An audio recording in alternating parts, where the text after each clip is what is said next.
The views and opinions expressed by this program's hosts, guests, listeners, and viewers are solely the views and opinions of the original source who expresses them. They do not necessarily represent the views and opinions of TV5 Network Incorporated, its subsidiaries and affiliates, and their respective stockholders, directors, officers, and employees.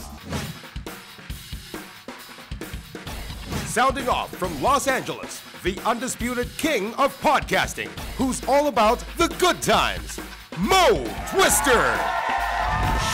Representing New York City, a social media monster and co-creator of the Not Bill Walton Twitter feed, Chris Savage. All the way from Sydney, Australia, a basketball media veteran and unapologetic cultural critic, Bradford Graham. Holding it down from Manila, a seasoned sportscaster with the studio skills to pay the bills, Jinno Rufino. This is Full Court Report. Hey, welcome to the Full Court Report. Here we have four guys in four cities from all over the world giving our opinions of the NBA. And my name is Mo. I'm from Los Angeles. Chris there in New York. Brad is in Sydney. In studio is Jinno Rufino, and that is in Manila. Now, before we head to our quarters, I just want to thank all the subscribers who have catapulted us up the rankings on iTunes, both in the U.S. and in the Philippines. This past week, we got up to top 7 overall iTunes PH, and in the U.S., I think, Chris, you were the one who gave us kind of the breakdown. It was like, what, top 5 basketball-related podcasts in the United States? And overall in the sports category, made it to the top 100 about a day after we last aired. That is awesome, man. We cannot thank you guys enough. So please continue to subscribe, tell your friends, and we'd appreciate it very much. All right, let's get to the hoops talk. I'm going to pass the rock over to Brad in Sydney, Australia. Brad, you're up for quarter number 1. You're on the clock. What do you got for us, my friend? Thanks, Mo. Look, I guess the NBA's undergone a major facelift when it comes to the team's respective uniforms. We've seen all sorts of crazy designs infiltrate the league this season, lots of logo changes, and with that comes a lot of uniform changes. I mean, everything from what Toronto's doing, which is, really peeling it back and going with the basics. We've got, Sure. Atlanta kind of trying to blind us with this, neon greeno, yellowish, muckish, who knows what, and it's kind of like they're taking a big crap on their traditional red trademark. That's right. We've got this influx of teams using city nicknames, not just team nicknames. We've got the Rip City in Portland, Buzz City in Charlotte, now Clutch City in Houston. We've got teams dipping into their histories. We've got Memphis coming out with the Sounders against the Thunder. We got the Thunder introducing a new orange alternate uniforms between St. Patrick's Day, between Latin night, between all of these sort of Christmas Day things, hardwood classics. Man, the NBA is in hyperactive mode when it comes to uniforms, and I really can't keep up with that. I'm a traditionalist. Give me the white uniforms at home. Sorry, Laker fans, I really think you should be wearing white. You're not the exception to the rule. And I really like the road colors being presented whenever a team travels. So yeah, man. I mean, look, I could sit here and wax lyrical about teams and logos and uniforms. I did it for Slam Magazine. I'm happy to do it here. Throughout the season on the Full Court Report. And I'm really keen to hear from you, Mo. I mean, your favorite team doesn't even exist anymore. I know. How do you feel about this huge makeover and this huge need to have these giant logos splashed across the chest without a city name? Where are you at as far as NBA fans? No, I mean, I'm a traditionalist as well, like you. I understand that these things are for, say, finances and whatnot. But I mean, as a fan, I don't want to have to collect 7 different jerseys. I want the ones that I've grown up with. Maybe they're going to be minor changes. I get it, but it's funny because prior to the show starting, Chris said we are not allowed to talk about the Lakers or even mention it because we've just saturated the first couple episodes of Laker talk. So I'm not going to. We'll do it right. soon. I'm not gonna address your little Laker comment on the white and all that, but I'm with you, man. I get dizzy with all of these things going on. I just like to kind of get one road, one home. Let's not mess around. I don't want a Saturday jersey or this jersey or that jersey. Let's just stick to 2. Look, with some of these teams, and I guess Atlanta's a good example. They don't have a superstar to drive their merchandising sales, so I guess the marketing team, has to get creative and come up with, some sort of strip, some sort of outfit that's going to get fans excited and and they got to invent these crests and patches and themes and do all these different little things that hopefully get some traction. But I don't know, man. For me, I just look at it all, and it all just becomes one giant blur or one giant mess. Or in the case of the LA Clippers, it just makes me want to puke, like the pie eating contest in Stand By Me. Sure. I just, I really just can't understand why some of these teams, would go the direction they did. And you talk about wanting to sort of buy 7 different alternate uniforms. Man, with some of these teams, I don't want to buy a single uniform, let alone, 7 versions of it. But we have to understand that, like, even the players these days, their fashion sense, what they're wearing to the arena, all of that stuff is critiqued. So much of this, the young people, man, they like this stuff. And dressing up in different colors and different varieties, it's good, not just good for business, but I think that's kind of the trend that the younger people, the hipper people enjoy. Maybe we're too old for this stuff. I love it. I love the new uniforms. I love the fact that you have a lot of different variety out there. Not all of them are good. Not all of them are good. Some are not very good. Some are really downright ugly. But I mean, you look at the hickory uniforms that the Pacers have in tribute to. I hate it. You hate it? Oh my God! It's awesome. And then you have how do you feel about like the Kings? What about the Kings and Chicago going back to the script uniform? Are you a fan of the old school 70s style simplicity? I'll tell you what I'm an old school fan of. I'll tell you what I'm old school fan of. Brad, you brought up the traditional, so I'm going to go traditional in the other way and meshing it together with the colorful. What's new is old. What's old is new, and really the early 90s are popular right now with a lot of the styles. I want to see the old Denver Nuggets logo with the mountains in the back, all colorful with a skyscraper. I want to see that back. Bring it back because I love that. Yeah, well, there you go. Right, but you're saying as a full-time uniform, not just the sort of road alternate that appears 12 times a season. You want to instate it as a full-time? I have no problems with 3 uniforms for a team.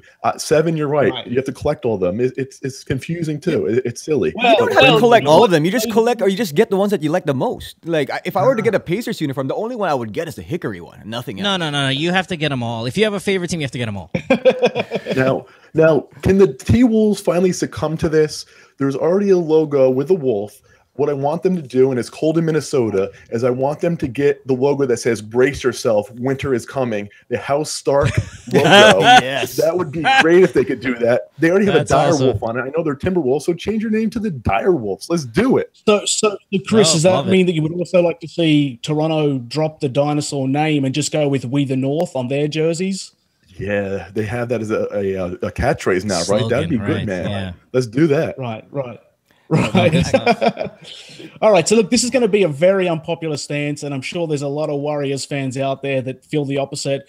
But I think the Warriors uniforms are highly overrated. I think anything Steph Curry does makes a team or a play or a uniform and identity look sexy. He can do no wrong right now. He's but a beautiful man. Personally, I just don't think the current interpretation of the classic, Warriors of the City uniform that they wore in the Rick Barry days, another classic, I just don't think their interpretation of that is all that impressive. And with that, I want to try to move this conversation over to the Warriors. You like how I did that, shifting gears? Yeah, so, like a pro. I see what you did there. Yeah. See, I'm learning from Mo. I'm taking notes, and I'm learning from the best in the biz. Sure. I don't know. I mean, guys, I don't know if you saw this, but after Steph Curry dropped 47 on the Wolves, Kevin Garnett came out and told the beat writer for Minnesota that, he hasn't seen anybody this incredible since Michael Jordan. And I guess I really just wanted to sort of, let me just bring up the quote here and read it for you guys. So KG actually said, like, Michael Jordan was a whole other thing. This guy's a whole other thing. It's beautiful, beautiful for basketball. Where do you guys stand on Steph Curry being compared to the great one? I mean, it's like people are forgetting that LeBron James has played in the league now for over 10 years. Like, that hasn't been the best player he's seen since Michael Jordan. I mean, I know Steph is a great player, and he's getting at that level where he's probably the best player in the league. He probably already is. But at the end of the day, we want to forget about LeBron so much. I don't know why. That's the guy. It's just because I think LeBron is – I think LeBron is solid, but he's not as exciting as, say, Steph is and how Michael was at his time. I think the comparison between Jordan and Curry here is not really like them versus each other as players and accomplishments, but as how much buzz they generate around the league. Yeah, you're right. LeBron was big time, and he has been big time for so many years, but he's just a he's a fundamentally sound, freakish athlete. Steph is sexy, man. I mean, it's everything. And it's almost like that people can relate to Steph more. Not everybody's 6'9", like almost 300 pounds of pure muscle. But I mean, people. Right. Well, Steph is about 6'3", 6'4". Croatia. What's that? I said you obviously didn't grow up anywhere in Croatia. Okay, true. But I mean, it's, you know what I mean? Like, people can gravitate and relate to a Steph Curry because he's not like so imposing like some of the other superstars in the past. And I think that's one of the attractions as well. Plus the fact that Steph is one of the nicest guys that you'll ever come across in any sport or in life in general. He's that genuine of a human being. We always have a soft spot for a pure shooter, like a guy who can light it up from distance, just because it just seems like that's, you know, the soul of the game is get the ball in the hoop and you shoot it from kind of, you don't power your way through, which is still, it's admirable and we can applaud it and stuff like that. But there's always a soft spot for a guy who can drain from distance. And Michael and Steph, those guys are but that's awesome not comparable on the same level comparable to Michael Jordan. LeBron is more comparable, and you want to say he's fundamentally sound? Yes, he was fundamentally sound and spectacular the way he goes to the hole. He is a physical freak. That's a better comparison. I love Steph, but the comparison is not the same to Jordan yet. Well, about LeBron's a problem. I think, again, like what I said earlier, I think it's the excitement that the kind of the environment right now that he's creating. Yeah. That's the comparison to Michael, not the players themselves or what they can do. It's the excitement that they bring. And the impact. I don't think LeBron brought that much excitement. There's a lot of disagree. There's a lot of fanfare. There's a lot of fanfare. I disagree with that. That's that's silly. He definitely has. There were a lot of flaws in that LeBron game for many years until he started winning. Oh, well, there are no flaws in the Steph. No one has a flaw in Steph's game. Oh my goodness, really? Oh well, go. Give me one. Okay, wait, he turns the ball over a lot. Whatever. Give me another one. He shoots at an incredibly high field goal percentage. We threw all the stats out there in that one episode. He's amazing, and there is no flaw there. His defense is of LeBron. You can't skip LeBron. He didn't skip LeBron. He took it into consideration and he gave his opinion, which I agree with. Well, his opinion stinks. I don't like it.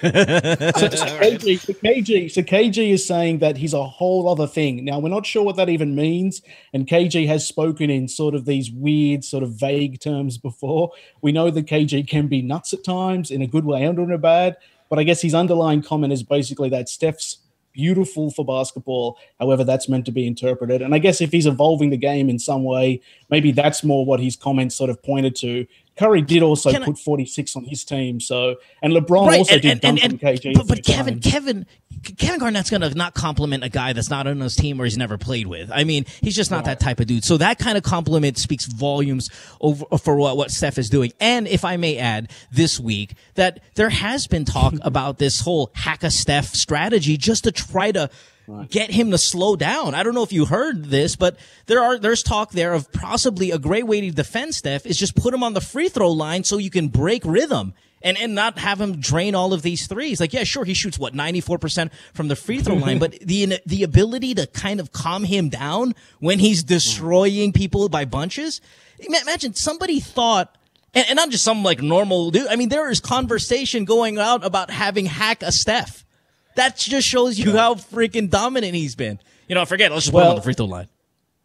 Yeah, exactly. So what's interesting, though, is speaking of Jordan, his former teammate Ron Harper come out on Twitter after an Adam Howe's tweet and said that the 97 Bulls would sweep this Warriors team if they went head-to-head. Right. Now, I don't know how crazy you guys think that is or if there's any chance that this Warriors team could actually contain Michael Jordan and his compadres. They can't do that. I mean, where do you guys stand? Where do you guys stand on the 97 Bulls versus the 2016 Listen, Ron Harper's opinion is just as irrelevant as his contributions to those Bulls team.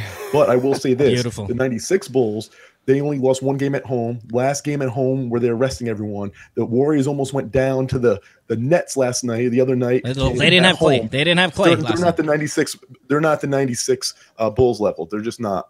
But they wouldn't sweep them either, the Bulls. Possibly. Steph is not Jordan. Sure, right. He's not Jordan. And who's going to guard Steph? Ron Harper? Jeez. All right. No. You have so many varieties. Whatever. You want a timeout on this one? Call a timeout, Mo. No, we're good. We're good. Let's save that timeout. For Steph, because you love him so much. I can talk about Steph off air, on air in my dreams. It'll go on forever. Yeah. All right, let's take a commercial break. Thanks, Brad, for that first quarter. It was highly entertaining, especially when, of course, Steph is a topic of conversation. We'll take a commercial break. When we come back, we have quarter number 2, and Chris is up. He's got a couple teams that he likes to highlight as well. Back after this. Don't go away. Welcome back to the Full Court Report.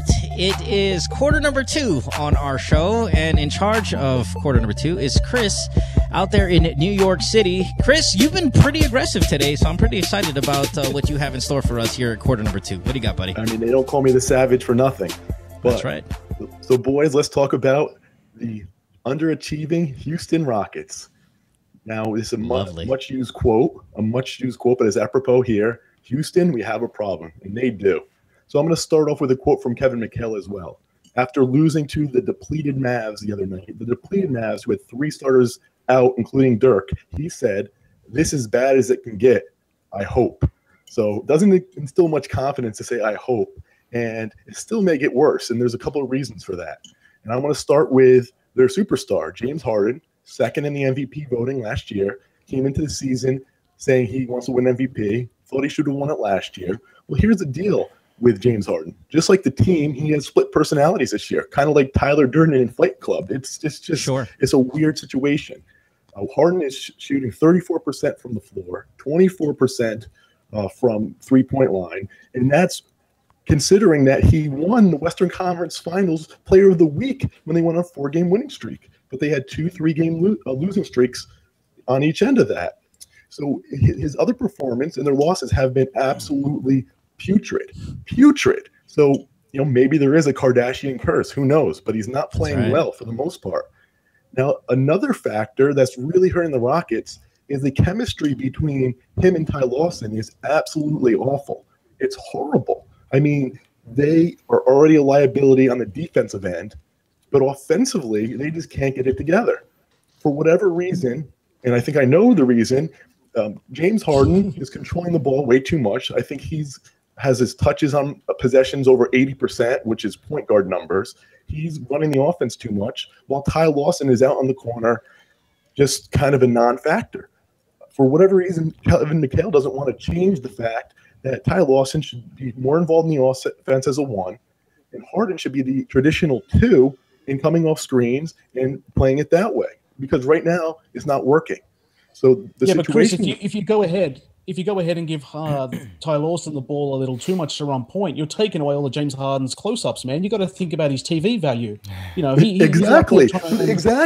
Brad, I 100% agree with you. So this is what I'm saying. Kevin McHale, the reason why he won't make changes is I think he's scared of James Harden. Right. He's a superstar. Kevin McHale's already in the chopping block, most likely after this start. He doesn't want to make that decision.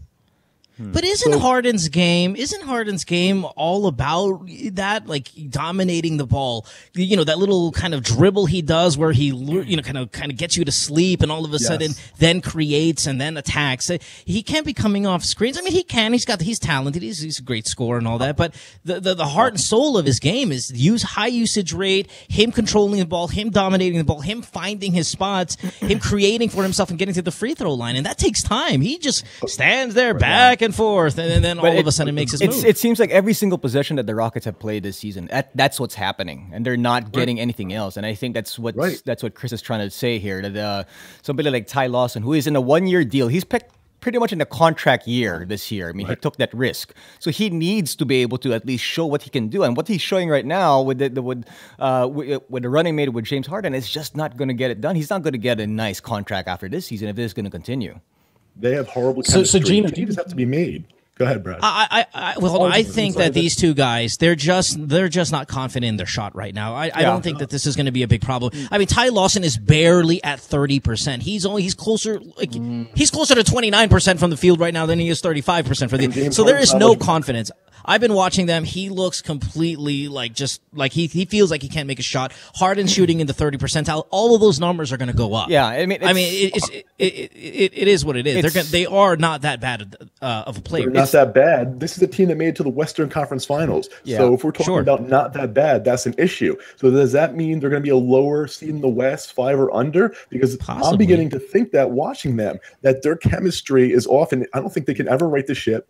Mikal is gone, so they'll do better, but they're inconsistent. They're so up and down. It's crazy. Are they inconsistent because they're lazy? I think they just played to the level of the competition. I mean, you've seen them. They lost to the Nets. The first win of the season was the first win of the Nets this season was against a supposedly tough Houston Rockets team, and then they lost to the Nuggets. They lost to the Mavs, but the teams that they beat, the Clippers, the Magic, the much improved Magic, and the Thunder. I mean, these are not pushover teams that they've beaten. So I think that they're just not consistent. They'll eventually find their way. They'll figure it out. But I also want to point out that Dwight Howard hasn't played all the games. He hasn't been, they're limiting his minutes. So that has a big effect on the team as well. Right, but that's the next point. So he's played pretty good defensively. He's not going to play back-to-backs anymore because of his back. We saw that versus the Mavs. They got blown out by a depleted Mavs team. That's going to add to the factor of this team without him being there all the time. So what do you guys think? Where are they going to be in the West seeding? They're going to make the playoffs, but where do you legitimately think they'll be? I say 5. I agree. Right around there. 5 in the West. At best. I'm good with that. At best. Yeah. But I think they're a dangerous playoff team, though. I mean, even if they seed at 5, they definitely have the chance of making a lot of noise and finding themselves back in the Western Conference Finals. I know it's a tougher year this year, but I think they definitely have the squad if they want to put their mind to it. Here's my other issue. Harden wants to play this game. He wants so many touches, and I didn't say he should change that game. It should be reduced. I think Harden wants the MVP more than he wants that run at a title. I think he's really obsessed with it, especially after last year. I really question that. I really think Harden has that mentality. He's always thinking about it. So you're saying that Harden's out for self? Yeah, I am saying that. What's interesting though is whether or not Harden sort of leaned across to Ty Lawson at some point in the locker room and said, look, I think you better call your property manager and start finding out about rental apartments over in Los Angeles or up in Portland or somewhere else, because, you can't imagine Ty Lawson's going to stay with this team beyond this year if this current trend continues. And what's sort of fascinating to me is why Houston made such a sort of big splash about, look, we landed Ty Lawson and he's rehabilitated, and he's here to sort of run the show and to sort of turn James Harden into this sort of elite scoring machine, and instead they're just falling back into these old habits. And again, you have to question, as you said, Chris, like, who's actually running the show there? Like, is James Harden actually the team's general manager? And what deal has he struck with Morey? At what point do they go to the hill at midnight and sell their souls for some quest that, no one else can sort of see except for them? Right. Last week I said it's a players' league, Mo, and it's absolutely true when you have situations like this. And Kevin McHale is not going to make it to the end of the season. I just don't see it. I don't know how you guys feel, but I don't see it happening. Would you trade Ty Lawson? I would. I think they need him. Patrick Beverley, as tough as he is injury prone. You lose Beverley, and then you're screwed because then you're going to have to rely on a Jason Terry to run the show over there. I think Ty Lawson. He's arrest prone too. Well, that's true, but he's also averaging He's averaging 34 minutes a game right now. Is Ty Lawson? So I think he's a commodity, man. It's good to have. It's just coincidentally him and a couple of the other guys have lost a lot of confidence in their shot. They're a little lazy on the defensive end. There are more losing teams. A little lazy. You know what it is. They think Dwight is back there all the time, but he's not. So they're a liability. They become a liability when they don't have that anchor in Dwight Howard behind them. And everybody goes by them. It's pretty funny watching. Listen, Dwight looks great. I mean, injuries aside, I think he's playing fine. Yeah, I have been watching a lot of Rockets basketball recently. He looks pretty good. So I think when they get their stuff together, when they get their offense together, when they get a little bit more inspired to play some defense, they're a very dangerous team. Like I said, they're gonna be fine. I don't think there's anything alarming going on right now. It's close, but it's not sound the alarms yet. But I hear what you're saying here, Chris. Listen, there are more winning teams in the East than there are in the West right now. Okay, yes, that's true. So it's everybody in the West is maybe they're not as what's the term here, hyped up, or they're not performing as hyped up as the West is supposed to, but they'll get there. Right. It'll balance out. Are they going to be the up and down team? Win 4, lose 3, win 4 again, lose maybe 5. Are they going to be that team all year? I mean, I think they are because of their makeup and because of Dwight not playing every day. I think it depends on how healthy they get, and of course how Lawson and Harden figure out how to play together. And I think that's going to happen. They're too good of basketball players. They are too good. But what do you do? Do you give them until Christmas Day? I mean, at what point, if there is no chemistry, do you realize that it's time to pull the plug? I mean, you don't want to limp into the playoffs this year with this team. If they can't sort it out, what do? Do you give them till Christmas, or do you just start blaming the sleeves? I think you'd add instead of subtract. Get yourself another guard who's going to help you, and keep Ty Lawson because it's still worthwhile to have him around, especially to run a second unit. And it's cheap. His contract is really worth it for him. So. Yeah, and you guys said they're a playoff team, but the Thunder are going to be healthy, hopefully.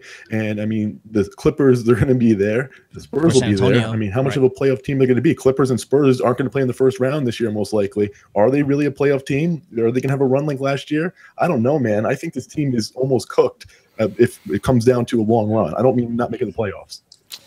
Fair enough, yeah. All right, we got 2 minutes left in this quarter. Chris, you want to throw another team out there, highlight a certain player? What do you got? Yeah, feel-good story about the Knicks. There's a lot of buzz in New York, and I'm over there. They're 5-6 right now, but 4 of their losses were to tough teams: Spurs, Cavs twice, and the Hawks. Do I hear moral victory sentence coming? What is this? No, I don't. I'm going to say that compared to where they're coming from and still being in the East, they have a very good chance to make the playoffs, and I think they can. Carmelo looks like he's in shape. He's not shooting great right now, but he's the one who has to take the majority of the shots. So it came down to how is he going to get help? Well, Kristaps Porzingis, the Latvian Lightning, the Baltic baller, he stepped up big time, and now you have a 10-man rotation that can also help, that can contribute minutes. The only downfall is Derek Fisher doesn't know how to harness that rotation of who's playing at the end of the game, and they did blow a few games at the end of the game, which is surprising for Fisher that he doesn't know how to close the deal, considering he closed the deal with Matt Barnes' wife. But I think this team is a playoff team in the East. I really do. I think they'll be there, and that's great for the game that the team from New York is going to make it. Is Kristaps? I mean, he's great to watch. He's great to kind of, the hype is fun. Is it Jeremy Lin style of hype where it's maybe a little bit too much based on his ability? Will he hit a rookie wall eventually? He didn't play this much last year overseas. This is going to be his kind of first jump into an extended season. It might be, fine. They might be a playoff team right now, but how about second half? Are they going to tail off? Is Kristaps going to get tired? He's still a young kid. I think Carmelo will only get healthier, get better with his shot. Yeah, he'll hit a rookie wall, though, Porzingis. I think that's true, but other players are going to step up. I think they're going to be a very competitive team. Who's going to step up there? They're working with a 10-man rotation of players who are contributing. We're not saying they're going to be superstars or a great number 2. Porzingis isn't that. He's shooting 35%. They're going to make it because Carmelo has a lot to prove, and they have players around him in role-playing roles. He's going to take care of business. All right, your quarter's done. Listen, a couple putback dunks doesn't put them in the playoffs. You guys get too excited over there in New York, man. All right, we got to take a commercial break. First half is done. When we come back, we'll take a little step aside from basketball and get to know us more again personally with some more fun topics come halftime show. You're listening to the Full Court Report. Back after this. Don't go away. It's halftime here at the Full Court Report, and this time of the show, we're going to be taking a step away from basketball, and we're going to be talking about stuff that in pop culture. And this time around, we're dedicating halftime to our favorite TV shows, be it current and all time. So all time, love it. Meaning no shows like 3430 or 24/7 or Vice News or those type of documentaries. We're going like straight up TV show pop culture type stuff. Stuff like 18, like Airwolf, like Knight Rider, those type of shows. So I'm gonna put it out there for you guys. Which ones all time? Let's talk all time first. Are your favorite ones? So I'll jump in with my all time. Yeah, I'll jump in all time. I'm a big lover of comedy, so for me, it's a very easy answer, and it's Seinfeld. It was just the interplay between the 4 characters. It was written so well. It was the zany supporting characters. It was kind of the terms they came up. The cultural impact helped too. But I love Seinfeld.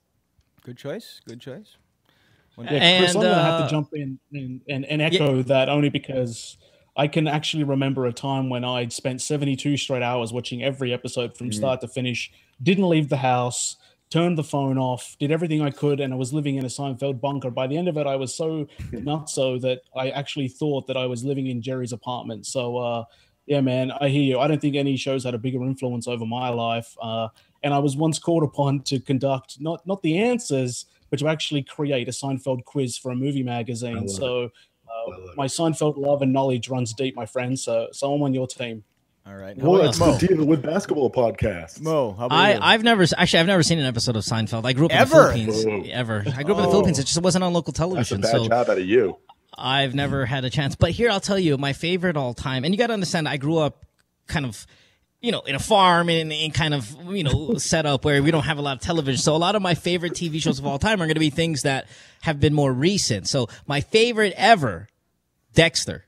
Okay. So much that I named I named my daughter kind of after the Dexter Morgan character. Dexter, my favorite show all time. I just relate to the guy so much. Love the revenge stuff. You love all that. Guy? Wow. Yeah, absolutely. Hell yeah. Stay away from you. Do you have a moonlighting life that we don't know about? Yeah, seriously. It's possible. If pushed to the limits, absolutely. I see a lot of Dexter in me. When Mo sleeps. Mo, I never figured out when you sleep in the day, so that tells me a lot now. I'm starting to put it all together. He's in his lab, Mo's lab.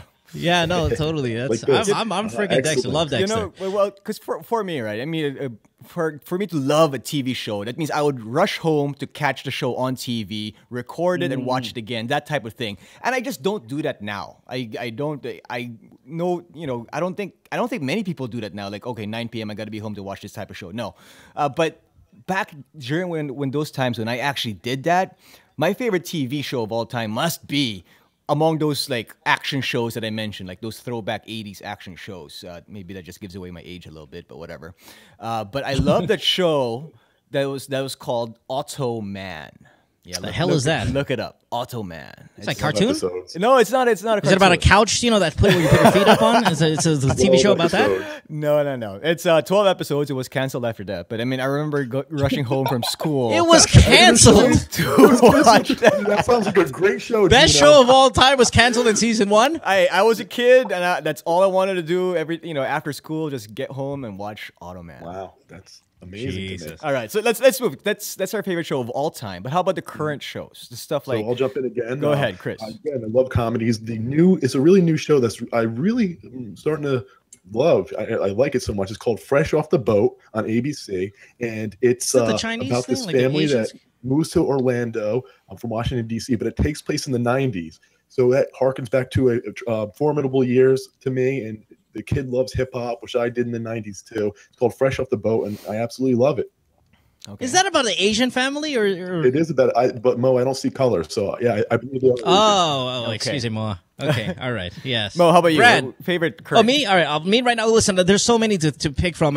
Obviously, you got your major players, your Game of Thrones. I like Homeland. There's Narcos was great. House of Cards, Downton Abbey. I would have to pick those Thrones. It's the safe answer, but it's the true answer. What a show that is. And I mean, it's fantastic. That's like a week-to-week thing. It's like a 10-movie thing, right? I mean, absolutely. Each episode is so epic that it's almost like you're watching 10 films. Absolutely. So, Game of Thrones. Mo, who are you kidding? Mo, look, we know you, Dexter during the day, Game of Thrones at night, or vice versa. We know you're just in it for the nudity. Come on, man. Just own up to it. Right. Hell yeah. Nudity and death. I'm with you on that one. Yeah. Brad, right, what do you got? Well, I'm going to go. Right. For me, I'm a huge animation fan. So the show that's sort of, pushing my buttons right now is Bob's Burgers. I don't know if anyone else has seen it, but yeah, check it out, man. If you love your animation, Bob's Burgers is where it's at. Bob's Burgers. Is that right? That's not just an Aussie thing. Is that an app? I feel like that's an app I'm just going to be tapping my phone on. Jinno, what do you got, man? What about you, Jinno? I got to say Thrones. Thrones is the only show now that I just can't wait for the next episode to come out. And they never disappoint. Awesome. Never have I been disappointed by an episode. That sounds right. All right. Let's take a break. When we come back, we have second half of our show. It's called The Full Court Report, and we're glad that you're listening to us. Don't go away. Back after this.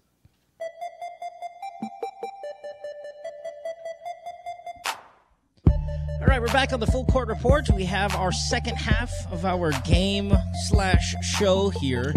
Jinno, you are up next here on quarter number 3. You're on the clock. What do you got, my friend? Thanks, Mo. I wanted to talk about the #1 overall pick in the 2015 NBA draft, Karl Anthony-Towns, who's actually, he turned 20 years old today, so happy birthday, big fella, and he's been having a fantastic start to his rookie year so far, and he's as good as advertised. Let me just read his stats for you really quickly here. 15.7 points, 10.3 rebounds, and 2.3 blocks per game with a PER of 21.6. That is solid for anybody, not just a first pick overall. All right. And the team, they started well. They've lost 4 in a row, mostly without Rubio, who's day-to-day with his hamstring. But I think Karl Anthony-Towns is already, at this point, in my opinion, a top 8 power forward in the NBA. Ooh. Right now. A power forward center. Let me add a center. Power forward center in the NBA right now. Who else is in that conversation? Interesting. Yeah, okay. Yeah. Well, guys, you want to kill Jinno here? Well, I don't want to think about rankings yet because we have to see how the rookie plays out. But I will say this. Well, first of all, I'm glad he's motivated because he did take a pay cut coming from Kentucky to the NBA. But what I'll say is this kid is very, very smart for his age. And, Jinno, I noticed that you didn't mention his assist numbers. They don't really show up. It's only, I believe, 2 assists. But his passing, I think it's pretty superb for a big man. It's more of the secondary passes. They don't show up in the assist numbers. But I think he's a superb passer. I don't want to rank him with the big man, but I do like what I see so far. Okay, let me point it out there why I say this. Because he's gone up against 2 solid, well, he's gone up against a lot of big, solid big guys in the NBA right now. But 2 of the guys who I think would land somewhere in the top 5 for most people when you think about best power forward or centers in the NBA right now. And both of those times, he's won. He's won against Pau Gasol. Pau Gasol had a better game against in Chicago in an overtime win. Pau had 21 and 14, but Karl Anthony-Towns in that same game had 17 points, 13 rebounds, and 4 blocks. Against his mentor, Al Horford in Atlanta, he also won. The Wolves won that game. And Towns had 17 points, 12 rebounds, and 3 blocks, while Horford had 14 and 6. So just by basing on that, when he went up against 2 solid guys, I think he's really definitely in the top 8, maybe even higher. You know, of course I like Kat, and his I like percentages. I kind of look at the percentages as well. He's shooting about 90% from the free throw line, which is really impressive for a rookie big man. But you know, I read a quote or a tweet, I think from some coach of some sort. It kind of made its rounds on Twitter saying that at this point in the season, this basketball coach said that he thought Karl Anthony-Towns had a higher upside than Anthony Davis, which then, of course, made the internet slightly bend. I'm like, what the hell are you talking about? But they're not that far off in terms of what they can be one day. I think they're a good rivalry that possibly might happen in the next few years. He's doing all this stuff in less than 30 minutes a game. It's fantastic. Yeah. Right. Comparing Anthony Davis to Karl Anthony-Towns sounds as crazy as comparing Andre Drummond, don't you think, to Anthony Davis? Oh, absolutely. Listen, I didn't agree at the time, but I'm saying down the line, if he blossoms into the star, I look at the numbers that we have right now: 15, 10, 2.3 blocks, 90% from the free throw line, 50% from the field, less than 30 minutes per game. He's only playing in the 20s, and having those numbers, one day we might see a great showdown between Towns and Davis. I like that. I like that. I like that matchup between those two down the line, maybe like 3-4 years down the line. They will be kind of like the KG and Tim Duncan type of matchup that we had in the past couple of seasons. So this is more about talking about the fact that he's ahead of schedule, right? I mean, you know, he's kind of come in and had an impact similar to what Amari Stoudemire had with the 2002 Suns. You know, a big man who's super athletic. And right from the jump, it seemed like he wasn't a rookie at all. It seemed like he'd had, he had his legs in the league for a couple of seasons, and he's sort of performing, I guess, ahead of schedule. Age, is one thing, but a man's a man, right? I mean, if you can compete with the big boys, and it seems like he's showing, more than he's worth, top overall pick, and I just look at him and see Karl Anthony-Towns as being less of a traditional big man and more of someone in the vein of, one of his childhood idols, which is Kevin Durant. Yeah. Did you guys see the video when he was interviewing Kevin Durant? When he's a kid? Sure, that was cool. That was awesome. It showed even back then when he was asking Durant about how what he needs to know in order to be great. I mean, it already shows you back then, as early as then, he was a freshman in high school, sophomore in high school, that he's a sponge. He wanted to absorb as much as he can because he wanted to perfect his craft to the best of his ability. And now he actually has that in Kevin Garnett. Kevin Garnett is there specifically to help the young kids grow up, but more, I think, for Karl Anthony-Towns. Yeah, I think Kevin being there. Yeah, Kevin being there is just great for Towns, but it just kind of shows how great these rookies are starting to become, like right off the bat. It's a really good rookie class. They seem to be a lot of them seem to be performing rather well. It's not just Towns. We talked about Kristaps a little while ago at the end of quarter number 2, and there are quite a few other guys there that are doing rather well at such a young age. So it's nice to see these young guys start to flourish early on and not have to spend so many years developing, which they're going to continue to develop, but at least they're contributing right away, and that's also nice to see. Yeah, absolutely. Right. You know that this Kevin Garnett, he just kind of reminds me of Keith Richards from the Rolling Stone. Every time you think he's gone, he just keeps on churning it out, to be honest with you. And people in Minnesota have a chance to be excited now because you have Wiggins, you have Karl Anthony-Towns, you have KG as a mentor. So this team, I mean, I don't know how you guys feel, but they're a little behind, and still producing now. But it's pretty exciting to watch them as one of the up and coming teams. Yeah, and I know when Rubio was playing, they were actually pretty good. I mean, they beat some pretty good teams, and they've actually kept close with some of the top teams, like against the Warriors. That they ended up losing that game, but that game was close until the very last few minutes of that game when the Warriors were able to pull away. You better sound the moral victory alarm.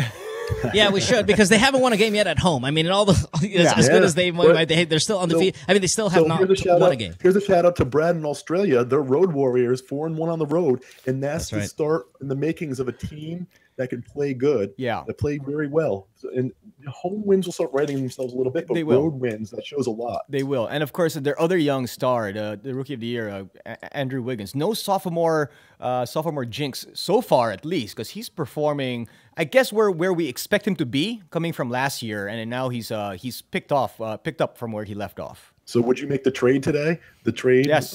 Yes. You would. Yeah. You still would make the trade. Yeah, I definitely would. No, I'm saying from the Cavs end. That's what I mean. Oh, no. From the Cavs end, I don't know. I'd have to think about that. But I think Love has been playing pretty well for the Cavs as well. But he has been. It's worked out for both teams so far, anyway. And we will see then maybe Cleveland versus Minnesota, 2-3 years from now in the Eastern Conference Finals? Is that safe to say?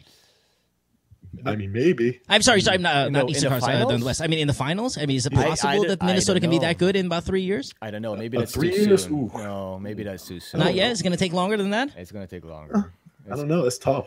That's a tough call. I think it's going to take much. I think it's going to take longer than 3 years. But look. I'll say this: if they turn into the Sons of Anarchy and go around and just annihilate all the other crews, then man, for sure, it's possible. But the thing with it right now is they've had a decent start to this season, but the Cavs are already a contender now. In 3 years' time, we don't know what LeBron's going to be able to offer this team, but we know that Andrew Wiggins is definitely going to be an all-star, and it's a question of how high and how much Wiggins can tap into that potential. Now, is Wiggins going to turn into a Tracy McGrady-like scoring machine, or is he going to be more of the sort of just super uber athletic wingman who's sort of best served as a second banana? So, there's some questions still hovering above Wiggins, and it's probably still a little early to sort of hand out any real verdict. But, there's exciting things happening up in, Timberwolves County. So, I don't know. It's almost like a watch this space scenario, if nothing else.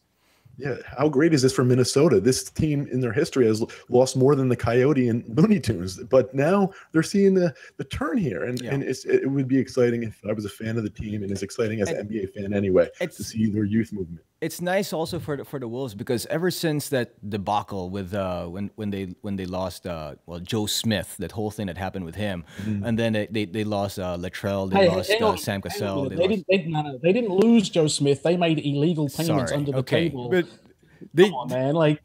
They did, okay, but they lost draft picks because of that, and it's taken them quite a while because they've been insignificant for so long since KG left town, and now that he's back, and they've finally gotten some players in there for Minnesota fans to be all one Minnesota fan out there to be excited about.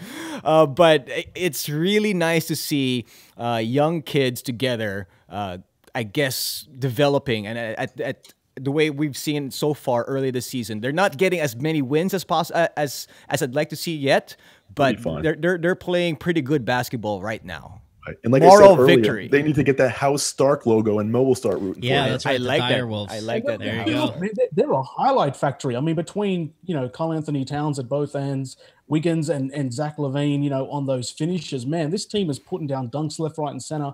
And I don't know if anyone has League Pass out there, but man, you got to tune in and watch these Wolves play, because on any given play, man, there's an alley-oop being thrown, or there's some sort of down the lane finish. And you know what? They might not win many games, but they're certainly high on the entertainment scale. Absolutely, and especially if Rubio's playing. When Rubio's out, you might not see him tossing the alley-oop to Wiggins and LaVine as much, but it's nice to see when they're all healthy. But unfortunately, of course, Rubio has had that history of injuries. I mean, I can't remember a 15-game stretch or a 20-game stretch when Rubio played all those games. It hasn't happened. It hasn't happened. It really hasn't happened. But he's not as important. He might not be as important to them, to their future now with the other guys they have on that squad. So at least the weight on his shoulders aren't so heavy as they used to be. I think Rubio was, when he stormed out of Spain, man, people were like, oh my God, this is going to be the next big thing, and he hasn't materialized. But that's all right now, because there are bigger guns there that are bigger priorities, and maybe that'll work in Rubio's favor. I think it will. I mean, he's always been that guy who will pass first, pass second. I mean, in the first couple games here, he's had nice offensive numbers and not just his passing, but he's produced offensively. He's scored on a higher clip than he has in the past, and I think we'll see a little bit more of him when he returns in terms of him as a playmaker more than just a scorer, because he needs to get these guys involved. And rest in peace, Flip Saunders. Yes, absolutely, and that's another thing too. They're dedicating this season to Flip, so it's a feel-good story all around. Fair enough. All right, Jinno, thanks for your third quarter point guarding duties as we talked about the Towns and the Wolves. We'll take a commercial break. When we come back, we have the fourth quarter here on the Full Court Report. Don't go away. Back after this.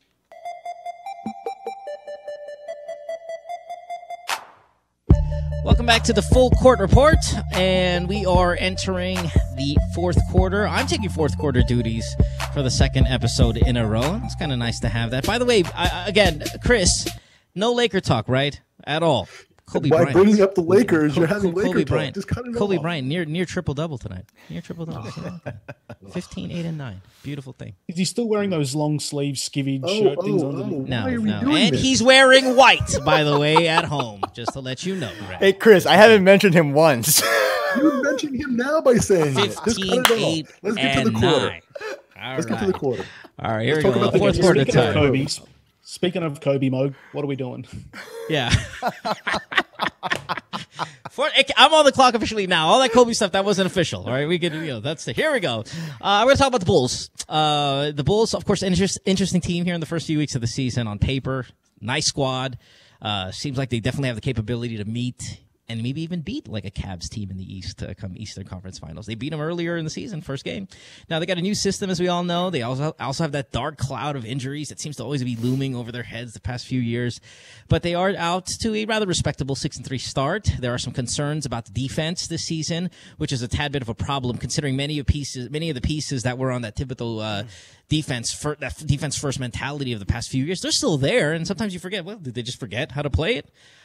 They've been tinkering with the lineup recently, with Noah coming back into the starting lineup, Mirotic kind of taking a seat. In my opinion, I think you have to have your defensive leader out there with the first group. Definitely a lot of offense to go around with that first unit with Rose, Butler, Powell, McDermott.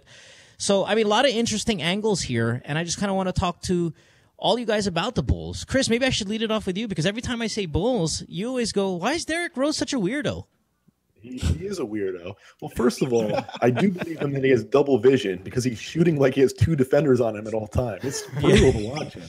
But He is. there's something really weird about him. Like, he reminds me of like Michael Jackson in the 90s, where his star is not as what it used to be, and he just keeps on getting weirder and weirder. But I do want to speak to your point, Mo, about Mirotic off the bench. I don't know why on the bench now. I don't know why Hoiberg took so long. Their defense in the first quarter started slipping. It's not like Mirotic was helping their offense out. He's shooting, I think, 37%, which is pretty brutal. So it's the right move. I know Noah is going to have some injury problems, but it's the right move to at least start the game, start the tone defensively, and have him start as long as he's healthy. I think he needs to do that. And like I said, I like this Bulls team. I think they're deep as well. Even deep enough that a guy like Bobby Portis, who is their draft pick, who looked great in the preseason, is not even getting any run time, and he looked fantastic at that time. There's no development there on the court. They're just that deep of a team. Do you think that certain moves have to be made for this Bulls team to be considered an elite Eastern Conference team, or you think on paper with the squad that they have right now, all they got to do is get healthy and stay healthy, that they're going to make a deep run? Again, they beat the Cavs earlier this year, all considering the Cavs didn't have Kyrie Irving, but they are one of the better teams, and I think they could have, as early as this year, championship aspirations.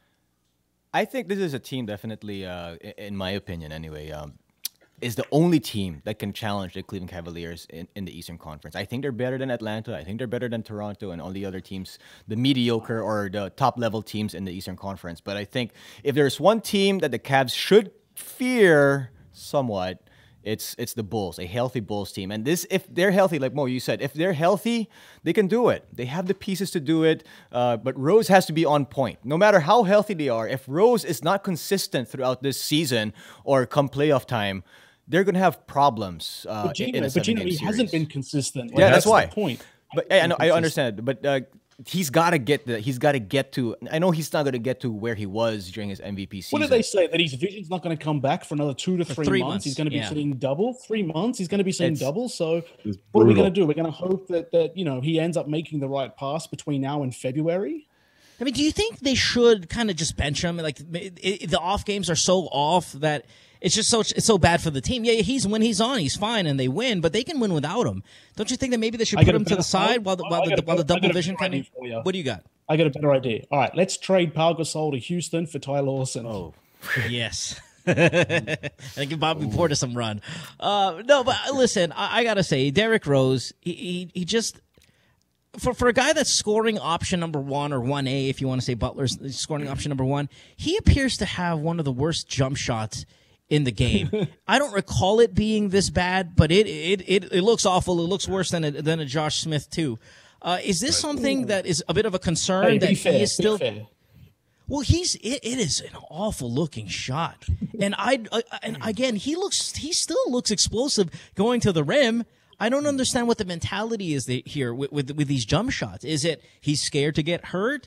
Does he have so much confidence in his game? Is he being a weirdo, Chris?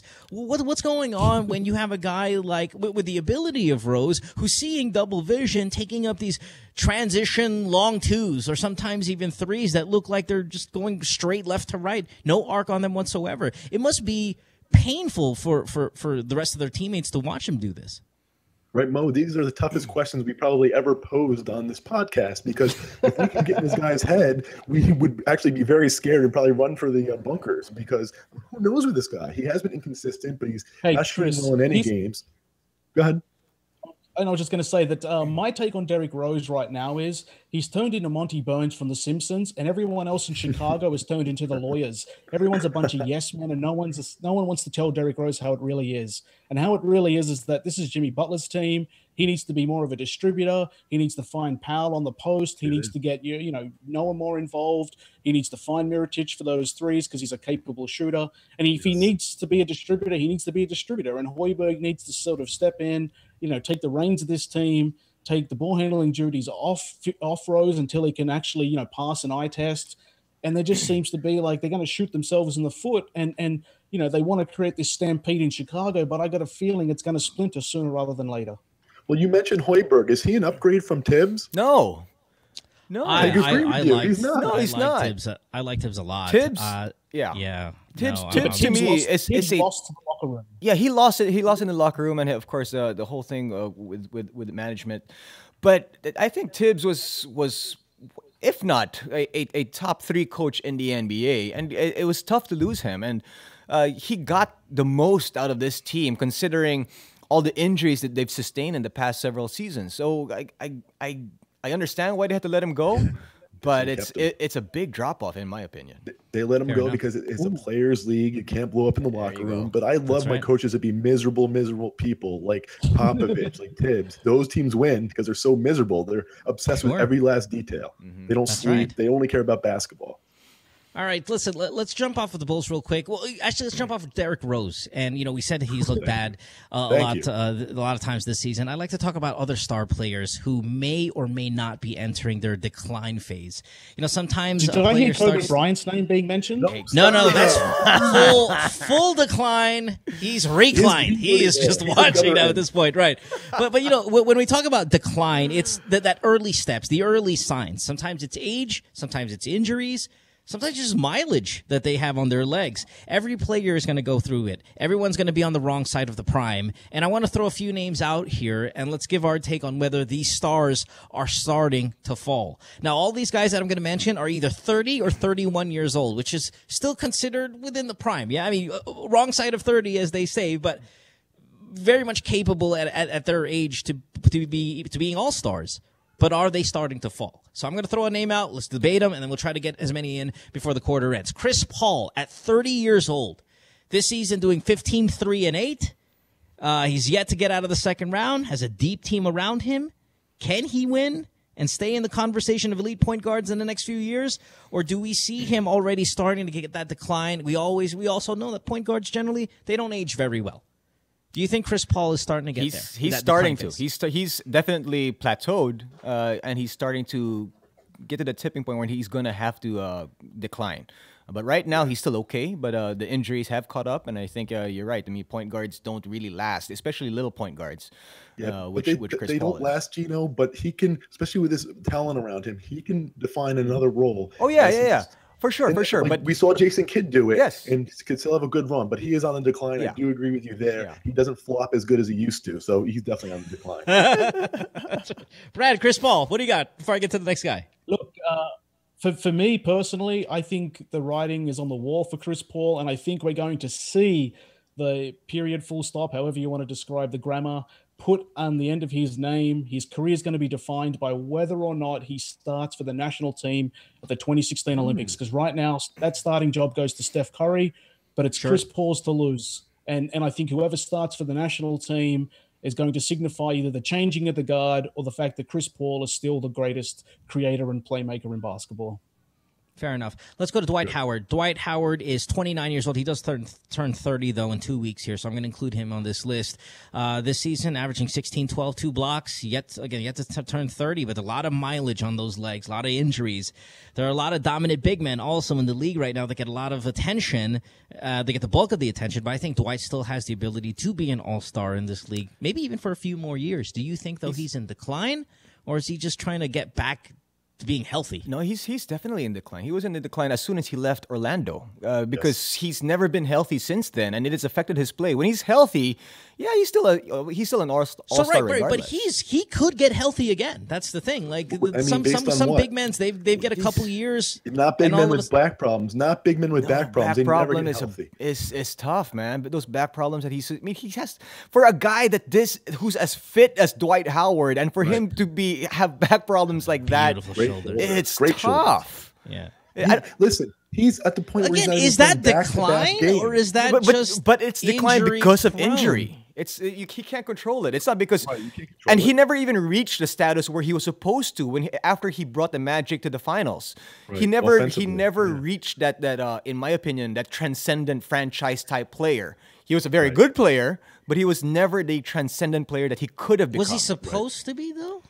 I think he could have been. Was he a little overrated on the offense and a great defensive player, and then maybe we just put too much on his plate, and because he never became what we thought he was going to become, that's a failure. But does that still mean he's in decline? He's 29 years old. Injuries. The decline is he's not playing back-to-back games anymore. That's a big sign right there.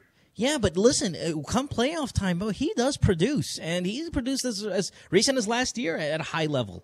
I think that maybe we are just we see the injuries. We see the negativity with the name, so all the negativity associated with Dwight Howard, and we think he's no longer the star. And it might even be just like our next guy that I'm going to throw in there, 31-year-old Carmelo Anthony, 23-6-3 this season. Carmelo's inability to win may have us worried that his star is fading, but is it really fading? His abilities seem to still be at an elite level, but with the injuries, the lack of, like I said again, winning, does it give off the impression that he is in decline? I don't think he's in a decline. He's definitely, I think, again, plateaued a little bit. Dwayne Wade from the draft class is the one I think who's starting to decline because of injuries. Sure.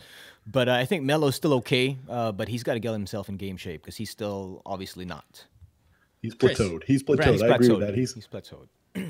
Is there a decline there with Carmelo? No, I'll just say this. I'll just say that when it comes to the small forward totem, when it comes to the podium finish, Carmelo Anthony used to be the bronze medalist. Then Kawhi Leonard showed up, kicked him off the podium, and said, "Melo, I'll take your bronze medal. We'll see you next year." All right, real quick, I might have to call a timeout here because there's just two names I'd like to get. Go ahead. If we can get one more minute. So I'm calling a timeout, control room. Here we go. Chris Bosh, briefly, 19-9, 1 block, 2 threes per game, 31 years old, another high-level player returning from injury, having a solid start to the season. Of course, we saw the best of Bosh when he was with Toronto, but he's won more with Miami. Yeah. Is he in a decline? I see him as good year. I see him as him shooting better than he ever has right now. So there might not be a decline there, but again, a misconception because of injury and him not being number one. Yeah, he's definitely not in decline. I mean, his numbers were in Toronto better because he was the only player there that could produce. Sure. Now, when he was playing with LeBron and Wade, and now just Wade in Miami, then of course his numbers aren't going to be as high. But he's having a fantastic season so far, and I think he's going to have this type of season. I mean, coming into this season, everybody knew that Chris Bosh's role had to be bigger without LeBron again. So I think that he's going to continue to get better in terms of his production from this season early on. I think it's actually going to get better still. Right. Oh, well, that's bold. I think a plateau would be fine. Real quick, here we go. LeBron James. No, this is a big one. 31 years old. 31 years old. LeBron next month. Numbers have dipped a little bit. Thinks that.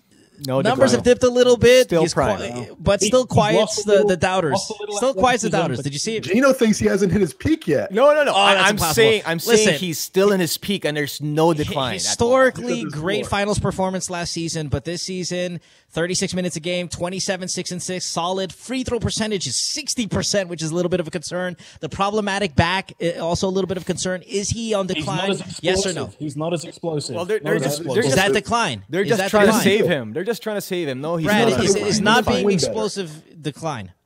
Hey, look, I'm not the decline doctor, but I'm going to say slight decline. 96 to 98 Jordan was less explosive than 91 to 93 Jordan. He still knew how to win, so not the decline. He's not. No, not even close. Not even close in my opinion. Okay, all right, we got to get out of here. Sorry, that was a pretty long quarter. We can take a commercial break. When we come back, hey, but listen, this is our podcast. We make the rules so long. We go 15 minutes. We go 15 minutes. Let's take a commercial break. When we come back, we have overtime. You're listening to the Full Court Report. Back after this. It's overtime here on the Full Court Report, and we're going to rename this segment for this overtime the Crossover Quibble, where we're going to air out our grievances of things that bother us in the NBA, whether it's in general or things that we've seen this year. So I'll start because there's one thing that really bothers me, and from year to year, it does often, but specifically what I've seen this year, and it's the standard the refs in the NBA are, lack of a better word, not held to. We saw the Blake Griffin game the other day where he was ejected for 2 technical fouls that should have never happened. The referee had no patience, and part of the problem I have with this, 2 problems really. These NBA players are held to a higher standard. Why aren't the refs? And I also see refs like Joey Crawford and the ref the other night who threw out Blake Griffin. They want to be a part of the show. They want to be the celebrities. They want to have the little histrionics to do the little charging move like Joey Crawford does or what have you and make themselves part of the show. We're not there to watch you, refs. We're not there to watch you. We're there to watch the players. be professional, hold yourself to the same standards that the NBA expects the players to be, and just make your calls and shut up. That's my quibble, my airing of grievances for this episode.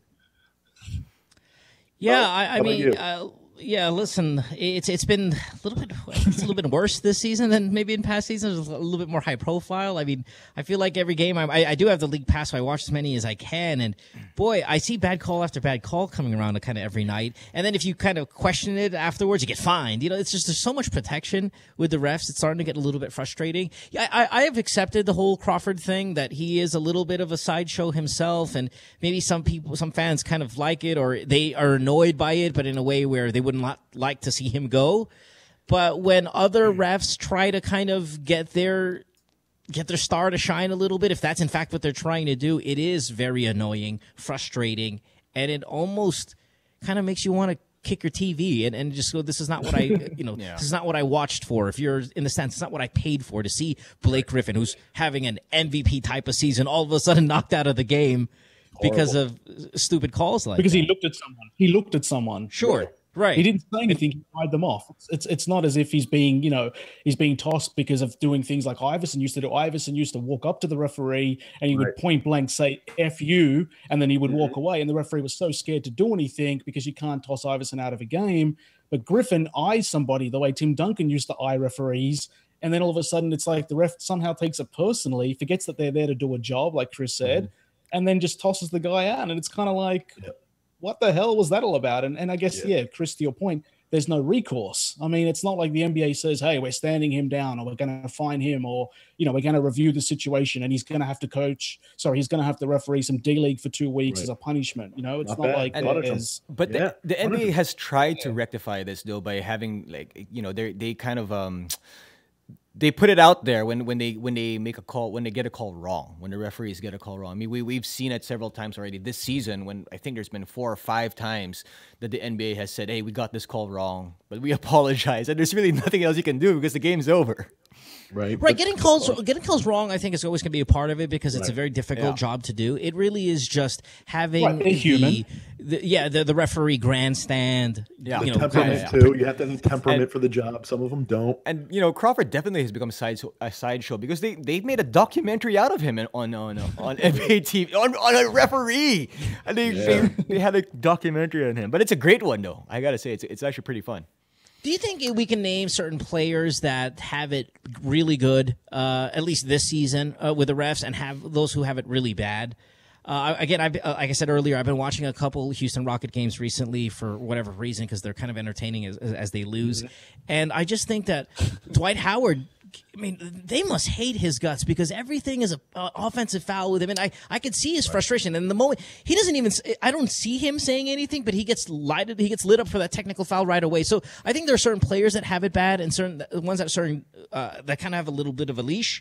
Boy, Dwight Howard seems to be on their hit list because he gets it. It's always tough for big men. You don't know. It's hard to call fouls or figure out what's an offensive foul for big men. Shaq had that problem, and refs didn't really know how to call that. So it's a little tough. But yeah, I mean, we already know about Dwight Howard's attitude. He's kind of a jerk. So I mean, I have no problem with him getting teed up once in a while. Well, I think the other thing too, Chris, is that they're not actually refereeing these games based on the game's merit. It's not like they're calling the game on what they see in front of them. Sometimes it feels like it's like a legacy foul. It's like, hey, 3 years ago, you were, an a-hole to me, so I'm going to get you back now by blowing a whistle on a call that I shouldn't blow. And it's like the game should only be called based on what's happening in the moment, not what happened 3 quarters ago, not what happened 5 minutes ago, the previous possession, whatever.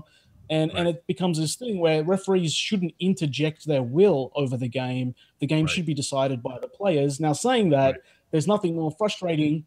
There's nothing more frustrating than a player who just sort of barrels their way down the paint playing for the whistle. Well, they need to hold these refs to a better standard. As I said, hey, if it's a fine, and we're not talking about bad calls, we're talking about bad temperament, trying to make a show out of yourself. I think that needs to happen. Players get fined, the refs need to get fined as well. I mean, it's simple mathematics to me. It's pretty logical. So let's start doing that. Let's start seeing that. Please, NBA, please do it. Yeah, well, listen, Silver's doing a good job, and maybe this is something he's going to address because that's kind of the commissioner he seems to be, and hopefully we'll see some changes. Now, we only have a few seconds left. We couldn't go around the room here and give us what we also thought were things that we had a problem with the NBA. Unless, Brad, you've got a couple seconds here. You want to throw one out before we end the show? Yeah, I just want to say, I think that you can't call. I think the NBA should eliminate the ability to call a timeout after a timeout was called. No, back-to-back timeouts. If you can't set up a play in 30 seconds, then your team should be teched or fined, or you should lose possession, because I hate seeing a timeout, ad break, timeout, ad break again. Let's Speaking just of move on. timeouts. Yeah, we got to take one here, and it's going to last us a few days because we have ended our show tonight. We want to thank our host, of course, you guys, for pointing great quarters. I want to say my appreciation to all our listeners who are continuing to support our podcast. Don't forget to follow us on Twitter. It's Full Court Report. And on that note, I want to just go ahead and go around the room for last words. You guys want to plug your social media platforms? You guys want to plug anything before we say goodbye tonight? How about we start with you, Chris? At Bill Walton, as always, and personal account at Savage Sarcasm. I would like to see your comments. Thanks, guys. Brad, what do you got? You can follow me or check out some competition details for some copies of NBA Live 16 we're giving away on at Backpack Baller. And we also have a free little magazine that we've floated That's online. right. Beautiful magazine. Beautiful. Check it out. It's a free little 60-page guide to help you along this season or to entertain you between episodes. So go to the at Full Court Report Twitter feed and grab all the links, and it's ready to go on any device. Yeah, Brad did a great job on that magazine. Yeah, I mean, bravo. it really does look fantastic. So good for you, Brad. Jinno, before we go, what do you got? You can follow me on social media accounts at Jinno Rufino, at JINNORUFINO. That's on Twitter and on Instagram. And follow there because there's some updates on a new project. On a new project this week, too. Ooh. Sounds good. All right, so there we go. That is... Wait, what's that? I said the lawyers are going to let you say project. I said project. I didn't say exactly what it was. Yeah. With a different network. Yeah, no. Why do you mean with this one? We'll see. We'll wait for that one. All right, so that concludes our Full Court Report episode for this Sunday night in the U.S., Monday morning in Australasia. For Jinno in Manila, Brad in Sydney, Chris in New York. My name is Mo from Los Angeles. We'll see you again next time on the Full Court Report. Thanks, everybody. Have a good night. Bye, guys.